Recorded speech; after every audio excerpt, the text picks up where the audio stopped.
Hi, Dr. Zorba Pastor here with a rapid update. And this actually has to do with the things that are going on in Washington with the MAHA, Make America Healthy program again. And a particular article that was recently in the Journal of the AMA really interested me. So first of all, good food.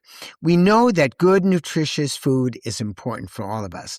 And we can all agree that sugary drinks, Coca-Cola, Mountain Dew, they're basically liquid Twinkies. A typical 12-ounce bottle of any soft drink has 12 teaspoons of sugar or 12 sugar cubes. And this, basically drinking all the soft drinks in America has led to obesity. And I think it's important to talk about that. Now, if you look at the SNAP program, that is the Supplemental Nutrition Assistance Program, also called food stamps, it turns out that SNAP recipients can buy soda, soft drinks, candy, and energy drinks. Now, the particular opinion piece in JAMA really gave me pause to think. So SNAP households spend roughly 23% more than non-SNAP households on packaged foods and beverages. Okay, so in other words, they tend to spend more on sugary drinks and candy. This is a question I think that we have to look at. If we look at the amount of spending that goes into SNAP, which is roughly from last year, $336 billion of spending, sweet beverages, Coke, Mountain Dew, and everything, actually correspond to 9.3% of the SNAP expenditures.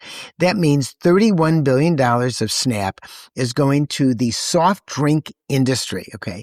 This turns out to be 20 to 25% of U.S. revenues for Coke and Pepsi.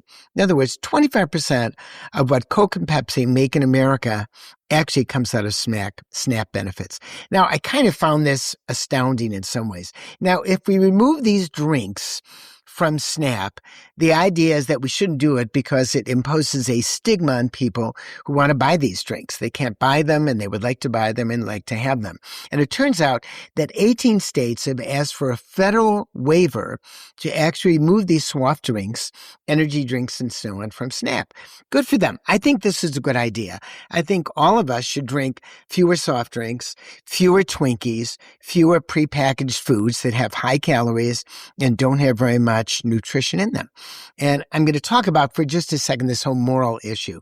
But let me state for a minute the states that are actually removing this from their SNAP benefits: Arkansas, Florida, Idaho, Indiana, Iowa, Louisiana, Missouri, Nebraska, North Dakota, Oklahoma, South Carolina, Tennessee, Texas, Utah, Virginia, West Virginia, Hawaii, and Colorado.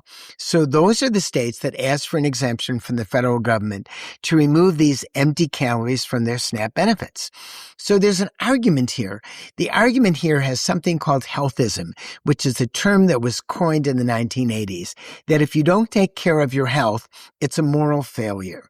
So it's really a spurious argument. A lot of people don't take care of their health for a whole bunch of reasons. And I don't think we should use morality as a reason not to actually encourage good eating.